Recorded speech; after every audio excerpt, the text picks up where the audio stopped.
Hablando de una base bíblica, que es un texto muy especial, este de id, y dijo, id por todo el mundo y predicar el evangelio a toda criatura, según Marcos 16:15, habla prácticamente cuando Jesús pronuncia estas palabras y cuando había resucitado, ¿verdad? Y en el primer siglo la comunicación oral y visual era fundamental para transmitir esos mensajes. Pero en el griego, la palabra predicar implica proclamar un mensaje de manera clara y accesible. Entonces, cuando habla toda criatura, en criatura incluye a los niños. Entonces, ¿qué quiere decir con esto?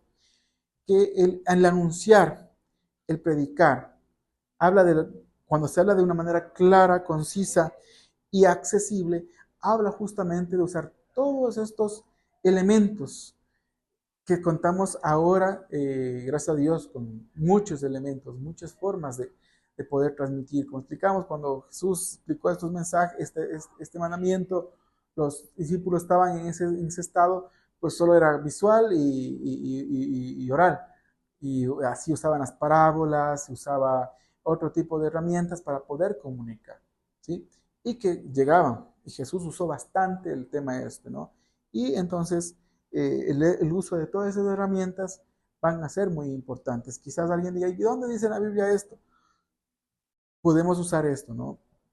Desde el original, que en griego significa querieso, predicar, habla justamente esto, cómo hacerlo de manera clara y concisa, no solamente desde la parte del conocimiento teológica en ese sentido, sino saber cómo pueda llegar a esto de manera profunda e integral. Hablando del manejo del aula y la disciplina positiva, según Janne Nelson, ¿verdad? Explica que, el enfoque educativo se basa en el respeto mutuo, la enseñanza de habilidades sociales y emocionales y la búsqueda de soluciones a largo plazo para el comportamiento inapropiado. ¿Sí? Entonces, este enfoque contrasta con métodos tradicionales de una disciplina basados en el castigo, ya que busca fomentar la autodisciplina, la responsabilidad y el desarrollo integral de los niños. Como lo habíamos explicado anteriormente, es muy importante, sí, el reforzamiento positivo, pero también es muy importante que parte de la dimensión ética es que el niño y la niña sean responsables de sus decisiones, de sus acciones y aparte de eso, aprender un aprendizaje de transformación, de evolución.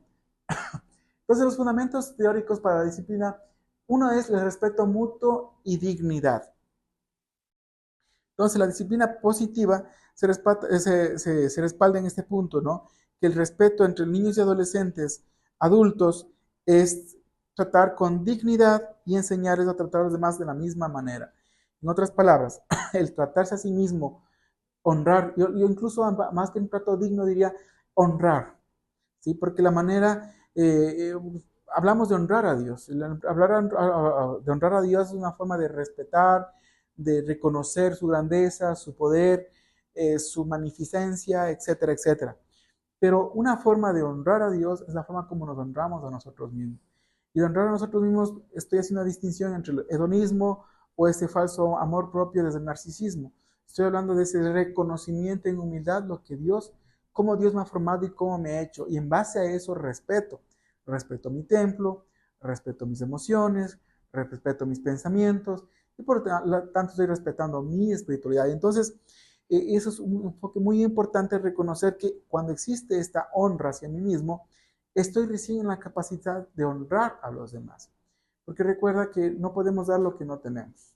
Definitivamente. Y entonces esto se hace cuando se empieza con la fuente, que es la creación Dios, conmigo, ¿verdad? Como la creación de Dios y el amor de Dios en mi vida.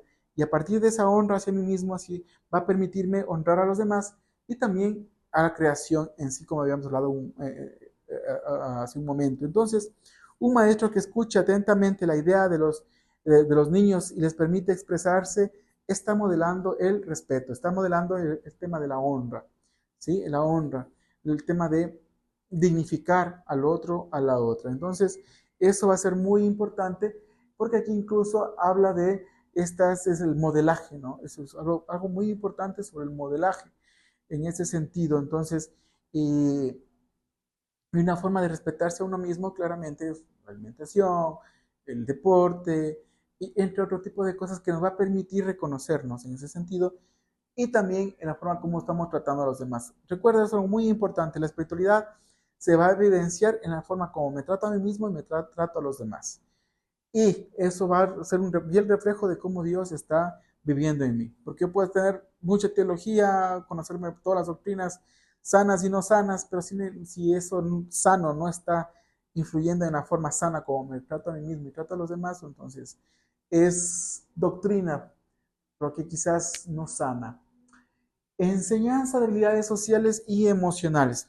Entonces, este enfoque enfatiza la importancia de enseñar habilidades como la empatía, la resolución de conflictos, la autorregulación y la cooperación. Claramente, como se reconoce la empatía, el ponerse en lugar de las otras personas, resolución de conflictos, la autorregulación y la cooperación. Y cuando habla de la autorregulación, sí o sí, aquí estamos hablando de inteligencia emocional.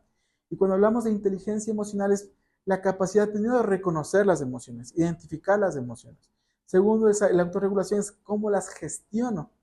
Y a raíz de la gestionar la autorregulación, cómo a raíz de eso me motivo y cómo a raíz de eso logro la interacción en las relaciones interpersonales. Entonces, eso es básicamente cuando hablamos de enseñanzas sociales y emocionales. En otras palabras, es enseñar a los chicos a ser inteligentes emocionalmente desde la parte secular o social. Pero yo puedo decir, es enseñarles a ser sabios. ¿Sí? Porque la inteligencia podemos tener un IQ muy poderoso, pero eso no nos hace que seamos inteligentes emocionalmente o sabios. La sabiduría es cómo ese conocimiento lo llevo a la práctica en mí, en mis niveles emocional, físico, mental, ético y por lo tanto espiritual. Entonces, por eso es que es muy importante este trabajo, ¿no? Y cuando hablamos de la resolución de conflictos, claramente es esto, justamente el tema de cómo saber resolverlos. Y otra vez, es muy importante y hago la pregunta a los profes, ¿cómo está esa inteligencia emocional? ¿Sí? Y claramente, si no conozco mis emociones, no voy a saber cómo autorregularlas.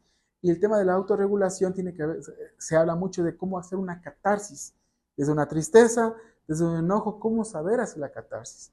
Y esto claramente son formas diferentes, ¿no? Por ejemplo, una forma si está enojado el niño, tranquilo, toma este cojín, ¿cómo quiere sacar el enojo? Entonces puede decir, quiero golpear al suelo, golpéalo entonces y dejarle que saque, exprese esa catarsis. ¿Sí? ¿Por qué? Porque es preferible que saque ese enojo con el cojín ahí, golpeándolo, y luego, ¿cómo te sientes? Ahora sí. El enojo el sol no se ponga sobre nuestro enojo. Entonces, ahora sí, ¿verdad? Integrar la enseñanza, integrar cómo sentir el gozo, la paz, y con las técnicas que se les ha ido explicando. Entonces, va a ser muy importante eso, porque esa es una forma de autorregulación. Autorregulación no es suprimir, reprimir las emociones. Eso no es autorregulación. Está muy equivocado en muchos aspectos, muchas personas que piensan que la autorregulación es simplemente ignorar lo que me está pasando. No, eso es negación. Y la negación es una forma de la psicopatología, es un paso de la psicopatología que luego vamos a la disociación y posiblemente pues tenemos pacientes psiquiátricos. Entonces, por eso es que es muy importante reconocer y enseñar el tema de la autorregulación. Enfoque en soluciones a largo plazo. Entonces, en lugar de castigar el comportamiento inapropiado, la disciplina positiva busca encontrar soluciones que fomenten el aprendizaje y el crecimiento. Entonces, muy importante lo que se viene diciendo hace un momento, que los errores o los aspectos críticos que pasan en nuestras vidas tienen con un aprendizaje. Lo importante es el para qué, ¿sí? No el por qué. El por qué es la causa, el para qué es el propósito, la solución. Es muy importante reconocer estas dos palabras, ¿sí? Porque a veces usamos mucho el por qué. El por qué nos deja abajo en las causas, nos deja estancados acá y muchas veces quedarnos acá nos deja en el estado del victimismo. Y en el estado de victimismo nunca vamos a salir de ahí mientras no veamos el para qué. Entonces, cuando buscamos el para qué, implica el propósito. Cuando encuentro el propósito, encuentro el aprendizaje. ¿Sí? Por eso es que cada crisis que vivimos, cada situación compleja que vivimos, cada problema que sucede en nuestras vidas, mientras no integremos el aprendizaje en todos los niveles, físico, emocional, mental, espiritual, ético, no vamos a lograr avanzar, ¿sí? Lo que vamos a hacer es otro tipo de cosas, reprimirnos, enojarnos, victimismo, etcétera. Pero cuando vemos el para qué, nos permite avanzar, nos permite ser resilientes, proactivos, nos permite madurar, crecer desde la parte espiritual. Entonces, ese es un enfoque muy importante desde la disciplina positiva. Entonces, un ejemplo, si un niño rompe un juguete, el maestro puede ayudar a repararlo o a pedir disculpas en lugar de simplemente regañarlo. Yo incluso diría, ¿para qué? ¿Verdad? Y el para qué sería el hecho que rompiste este juego, ¿para qué crees que sirve este momento? ¿Verdad?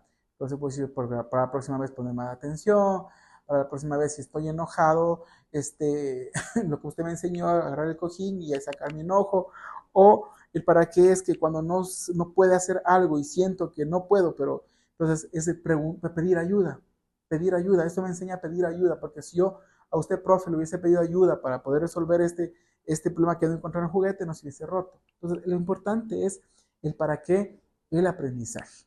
¿Sí? El por qué es la causa, es el juzgamiento y la condenación. Pero el para qué es para esto, ¿verdad? Para este aprendizaje, para esta integración que va a ser de mucha importancia en ese sentido. Y otro fundamento de la teoría de la disciplina positiva es el fomento de la autodisciplina. Como se viene explicando con anterioridad, la autodisciplina es la capacidad desde la línea de la ética, del poder hacerse responsable de sus actos. ¿Sí? Eso lo hemos explicado hace un momento. Y entonces la disciplina positiva enfatiza en eso, donde ya no tenga que existir alguien que esté vigilando, controlando, para poder trabajar o poder hacerse responsable de sus actos. Entonces, es muy importante en ese sentido, porque incluso cuando ya somos adultos, cuando estamos haciendo nuestras cositas, posiblemente por ahí de una forma u otra, pensamos que Dios no está ahí, por lo tanto, puedo hacerlo, ¿verdad? Y no es así, o sea, cuando somos conscientes, o sea, estamos claros que está en todas partes y que lo que yo voy a hacer me hago responsable de aquello, desde la honra o deshonra para mí mismo y para la otra persona. Entonces, el fomento de la autodisciplina es eso, justamente, integrar esa parte espiritual con la parte ética moral, donde, y en base a lo que hablamos de las etapas de Erickson, entonces es integrar esa parte justamente de la confianza, de la autonomía, de la independencia, de la virtud, en todos los aspectos, ¿sí? Entonces, por eso es muy importante reconocer esto. Um, Principios de disciplina positiva. La una es conexión antes que corrección. Establecer una conexión emocional con niños antes de corregir su comportamiento. Y esa conexión claramente va a realizar siempre y cuando se integre el pensamiento, la emoción, la parte física, espiritual. Entonces, al momento de que eh, quiero corregir algo con la que acabas de decir, ¿cómo te sientes? ¿En qué parte de tu cuerpo sientes? ¿Sí? ¿Cómo te sientes? ¿Para qué crees que te ayuda? ¿O para qué crees que pasó esto? Etcétera, etcétera. Entonces, va a permitir escuchar al niño y conectar. Y claramente tiene que ser un profesor conectado, básicamente eso, ¿no? Entonces, por ejemplo, el profe puede decirle, interpreto que estás molesto, ¿quieres hablar sobre esto que pasó? O como otras preguntas, como explica hace un momento, ¿cómo te sientes? ¿En qué parte de tu cuerpo te sientes? Que es muy importante. ¿Qué quieres hacer con esto ahorita que estás sintiendo? ¿Cómo te gustaría que se te apoye? Y lo importante, ¿para qué pasa esto? El aprendizaje. Enfoque en soluciones, no en castigos, como se hablaba hace un momento. El lugar es buscar las soluciones y las soluciones va a ser a través del aprendizaje. Para la próxima vez, a raíz de esto que aprendes, ¿qué vas a hacer la próxima vez que te encuentres en la misma situación? Ah, profe, entonces voy a buscar ayuda cuando no pueda algo. ¿Sí? Cuando quiera forzar algo, sé que no tiene su espacio, su lugar, entonces voy a arruinarlo, voy a lastimar, eso me va a permitir que cuando algo no funcione o algo no esté, voy a buscar ayuda para que me ayuden a comprender cómo funciona esto. ¿Ya? Entonces, ya están las soluciones. Y puede ser también otro tipo de soluciones, ¿no? Bueno, rompí el juguete, otra solución, bueno, entonces de lo que me da papá, mamá para ir al cole o a la escuela, entonces por una semana, 2 semanas voy a reunir esto y con eso compro el juguete. ¿sí? Entonces, otro tipo de soluciones.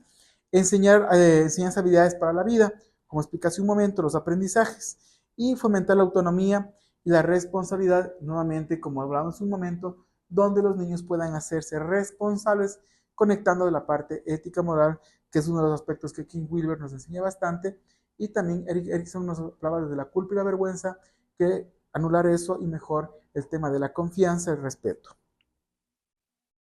Muy bien, estrategias para las prácticas de disciplina positiva. Una de ellas es el establecimiento de reglas claras y consensuadas. ¿Qué implica eso? Las reglas claras es que no va a existir ambigüedades, ¿sí? Entonces, al momento que ingreso al salón de clases, un ejemplo, voy a ingresar, el celular se queda a la entrada, ¿sí? En el cajoncito del celular. Entonces, una regla clara, ¿verdad? Entonces, si digo, no, puede ingresar con el celular, pero lo guarda en su bolsito, pero depende, si alguien necesita, pues lo puede tener prendido, no sé. Entonces, claras es, dejan ahí, si alguien necesita tener una llamada o a papá, mamá le va a llamar, me avisa para yo estar pendiente del celular y luego yo te voy a salir. Cosas como esas, ¿no es cierto? Entonces va a ser muy claras y con anticipación, porque la parte de la disciplina preventiva es justamente prevenir, anticipar estos aspectos para que exista un compromiso y una responsabilidad. ¿Sí? Muy bien. La otra también es muy importante que puede ser el tema de las consensuadas, es una pregunta, ¿no? ¿De qué manera, en el momento que estamos teniendo esta clase, cómo se sentirían cómodos con respecto a si alguien quiere expresar sus emociones? ¿Sí? ¿Cómo sería muy cómodo? ¿Sí? Entonces, entre todos llegar a acuerdos, ¿ok? O el tema hablando del celular, es lo típico, ¿no? ¿Qué pasa si alguien tiene su celular y justo suena al momento que estamos en clase? ¿Cómo creen que deberíamos sentirnos o podríamos sentirnos seguros, tranquilos? Entonces, llegar a ese consenso y al final establecer las reglas e incluso se pueden tenerlas escritas, ¿verdad? O como un acuerdo de convivencia, como en algunas partes se hace. El uso de refuerzo positivo, ¿verdad? Es cuando reforzamos el comportamiento positivo con elogios, recompensas simbólicas, ¿no? Como hablamos en su momento, como pegatinas, puntos, estrellitas o otro tipo de aspectos, ¿sí? Un ejemplo, me encanta como Juan está escuchando atentamente la historia. Eso es ser un amigo que honra a las personas. Eso es ser un amigo que se honra a sí mismo. Me gusta usar más esa palabra en ese contexto espiritual. Técnicas de redirección. Es redirigir el comportamiento inapropiado hacia una actividad positiva es más efectivo que castigar. Entonces, si un niño está distraído, el maestro le puede decir, veo que te gusta moverte, ¿te gustaría ayudarme a repartir los materiales para la siguiente actividad? ¿Sí? Entonces va a ser algo que va a ayudar con estas técnicas de redirección. Tiempo de reflexión. En lugar de castigar, ofrecer un tiempo de reflexión, ayuda a los niños a calmarse y pensar en su comportamiento con las preguntas que hicimos hace un momento y claramente con una comunicación asertiva, donde debe ser clara, concisa, respetuosa, con expectativas y claramente con observaciones puntuales de comportamientos que son necesarios ser transformados. Entonces, dentro de estos aspectos, aplicaciones prácticas para la escuela dominical, crear un ambiente seguro y acogedor, donde existe un aula o imágenes bíblicas y colores cálidos en el aula donde se observe que es un espacio agradable, bonito para poder estar conviviendo allí. Crear un rincón de la calma con cojines y libros para que los niños puedan relajarse si se sienten abrumados, que va a ser muy importante para el tema de la disciplina positiva. Actividades que fomenten la cooperación, ¿verdad? Como ya hemos hablado, mucho el tema del trabajo grupal, el trabajo de proyectos juntos, donde se pueda generar algo en común. Y enseñanza en valores cristianos, básicamente tomados desde nuestros conceptos que tenemos a nivel de principios bíblicos, el amor, el perdón, la compasión, ¿verdad? Como estrategias de disciplina, la gracia, ¿sí? La justicia, son principios muy importantes en ese sentido, ¿sí? Un ejemplo, por ejemplo, después del conflicto, el maestro puede recordar a los niños la enseñanza de Jesús sobre el perdón, según Mateo 18, 21 a 22, donde se pueda trabajar esos principios. Entonces, en Efesios capítulo 6, 4 dice, y vosotros padres no provoquéis a ir a vuestros hijos, sino criadlos en disciplina, amonestación eh, eh, del Señor. Entonces, va a ser muy importante en este punto entender de acuerdo a la frase en griego que habla de disciplina, se refiere a un proceso educativo integral que incluye instrucción, corrección y formación moral. Entonces, no nos olvidemos que la palabra es paideia en el original, que es disciplina, que se refiere justamente a este trabajo integral que incluye instrucción, corrección y formación moral. Y la palabra amonestación implica una guía basada en la razón y el entendimiento, lo que sugiere una enseñanza espiritual profunda, con la capacidad cognitiva y emocional del niño para poder integrarlo. Entonces, los beneficios básicamente de esta disciplina positiva va a ser fomentar un ambiente de aprendizaje positivo. En un aula donde los niños se sientan seguros y respetados es más propicia para el aprendizaje, sobre todo que se convierta en el lugar seguro. ¿Sí? En el lugar seguro, como niños todos tuvimos en algún momento un lugar seguro, bajo la cama, el closet, el cuarto de papá, de mamá, no sé. Hubo siempre donde podíamos ser nosotros y aprender a cuidarnos, protegernos y además ser nosotros y estar tranquilos. Desarrollo habilidades sociales y emocionales, como expliqué hace un momento. Si logro trabajar una inteligencia emocional aplicada en la parte espiritual, voy a generar habilidades sociales y emocionales funcionales. Promover la autodisciplina, donde desde la línea de la parte ética, moral y espiritual están integradas con emocional y cognitivo, generando personas basadas en la responsabilidad, la confianza en ese sentido. Y por lo último, que va a permitir reforzar valores cristianos como el amor, el respeto y la compasión que se enseñan de principio a fin en la Biblia. Y eso va a permitir que los beneficios de la disciplina positiva nos permita avanzar de una manera muy profunda y completa. Y como conclusiones, nos hemos dado cuenta que a través de la teoría del aprendizaje significativo, destaca la importancia de conectar nuevos conocimientos con experiencias previas, lo cual facilita la retención y aplicación en las enseñanzas bíblicas. El uso de recursos didácticos, que es muy importante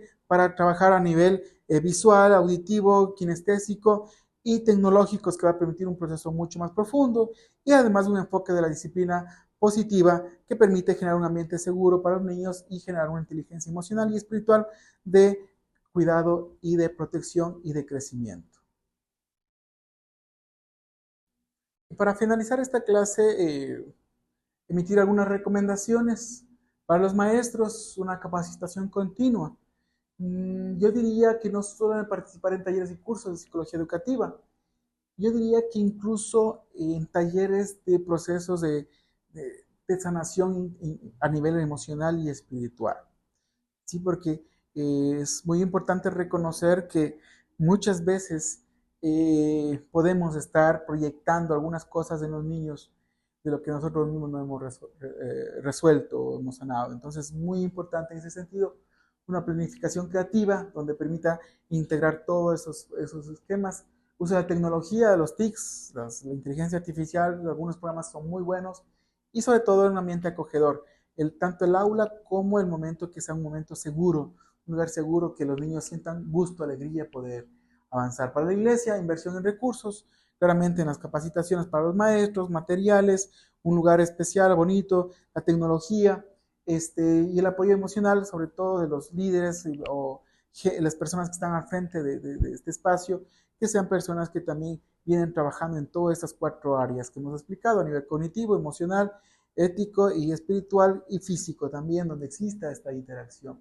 Y para los padres, que pueda existir un acompañamiento, que ellos se comprometan, el refuerzo en casa, como explicamos un momento, como algunas ideas que se dio, como se puede trabajar en casa, la participación activa y modelar valores cristianos, sobre todo por el tema de que hemos hablado del tema del amor, el perdón, la compasión, que son principios muy importantes para poder avanzar. Esto es parte de la clase número 3 de este módulo. Que Dios les siga bendiciendo.